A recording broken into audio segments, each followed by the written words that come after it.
Yun, good day mga ka-ideas. Flexing my newly made fish pan. So nakakamiss lang na i-flex ko sa inyo na aking mga taga-subaybay or aking mga subscriber ng DTipsy Idea Channel. Itong aking naging accomplishment or naging resulta ng ginawa naming fish pan. So yun, napakaganda niya mga ka-ideas. Halos akalain nila swimming pool itong ginawa namin. Yan.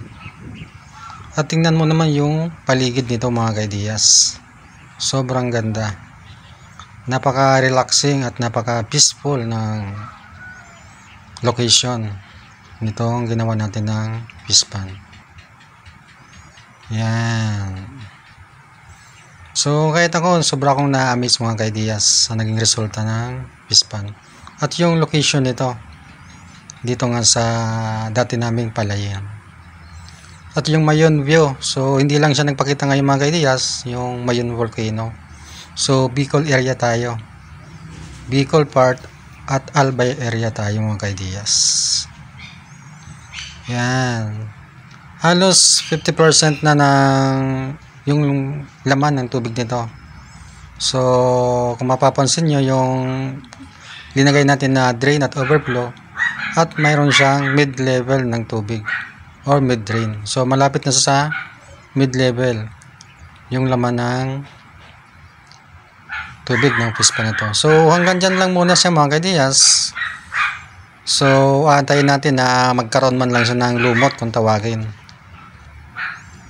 Yan. Then magka-flashing tayo nito. Then next, mag-i-imbak ulit tayo ng tubig. So itong tubig mga ka-ideas, yung pinaka source pa lang ito yung bukal niya. So kahit pa paano may bukal tayong bungkal.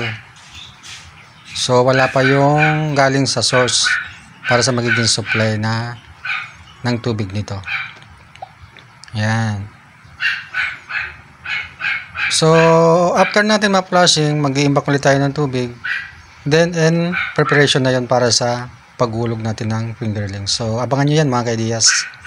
At abangan nyo rin yung mga i-upload pa natin na video patungkol sa detalye at step by step na ginawa namin sa paggawa ng fish pan na to. At maging yung naging gastos natin.